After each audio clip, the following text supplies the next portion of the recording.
actually, yung report came from Bloomberg.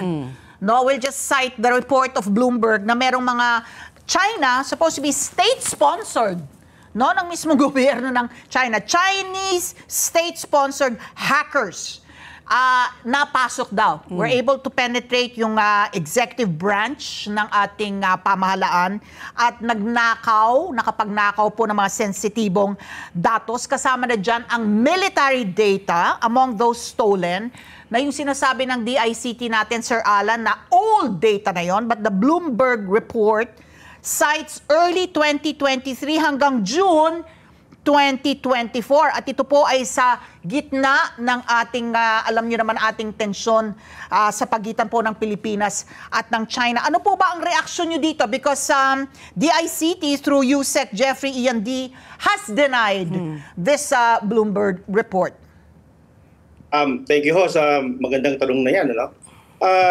Government, there's always a presumption of regularity, no? If government yung magsasalita. However, there are issues that needs to be, questioned or asked. Why is DICT downplaying this incident? Ano?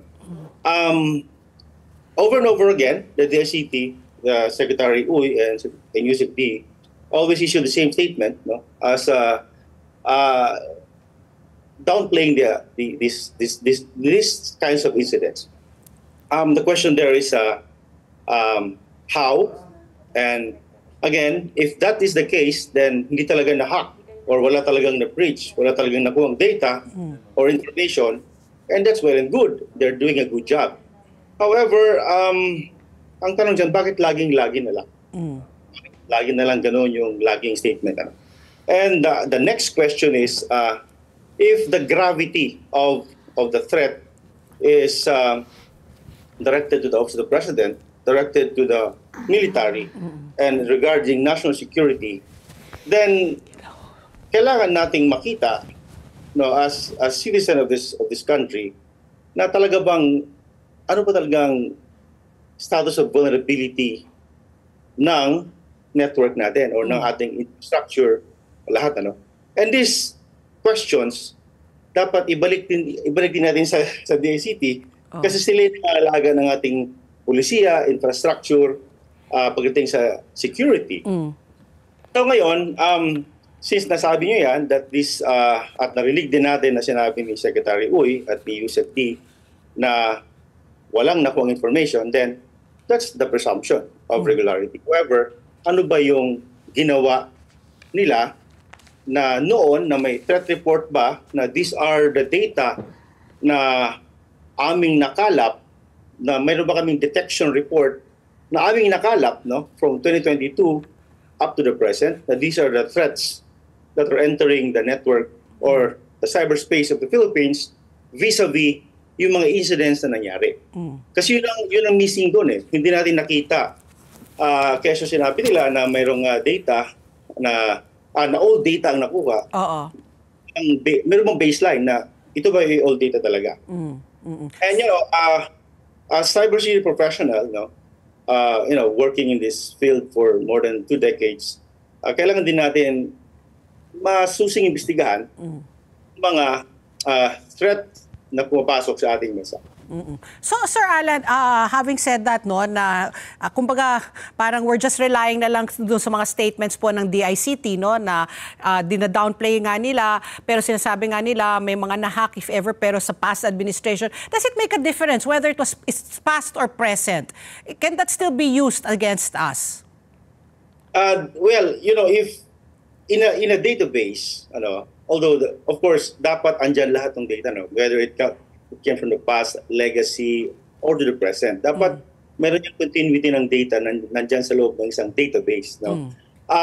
If sabihin man nila, then mag-change ka ng storage, whatever is that, but then the system should have a process that you can still call the data, which is 20 or 30 years ago, right? If you're a government, diba?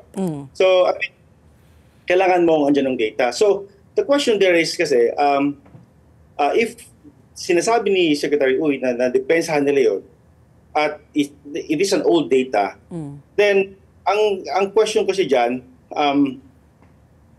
ano ang old sa kanila at ano ang new sa kanila na data. No? Kasi the old data, for example, if I'm a police officer, if I'm not yet retired, so andyan pa rin yung data ko, di ba, sa loob. For example, if I'm a PSG, official, no? Officer. So hindi pa ako retired, andyan pa rin ako sa military. Then andyan pa rin yung data ko, even if 15 years ago. Or database yan eh. But the question there kasi is, gaano ka-old ang old? When I heard Secretary Uy said that it is 2018 to 2022 data, and that so wala pa sila doon sa DICT. Yeah. However, I remember when I was with the DICT, 2018 to I was there until 2019. There are APTs din, no, or advanced persistent threat na nakaka-affect nung not just the Philippines but other countries in Southeast Asia and global, like the APT-32 or the Lotus and the APT-41 or the Double Dragon, no? And we also have the APT-28 galing sa Russia and APT-33 galing sa Iran and the Lazarus group galing sa North Korea. So these are the APT groups na example, no?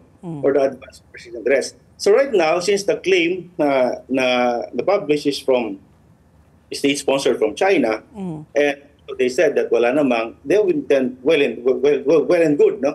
But then as a practitioner ng cyber, dapat yung national cert natin, which is under the Cybersecurity Bureau, dapat nag-i-issue yan ng threat report, no? Threat monthly or even weekly, na hindi lang mag-issue ng threat report kung meron ng nangyari na insidente na ganito. So that if may sasabihin si Secretary Uy na walang nangyari na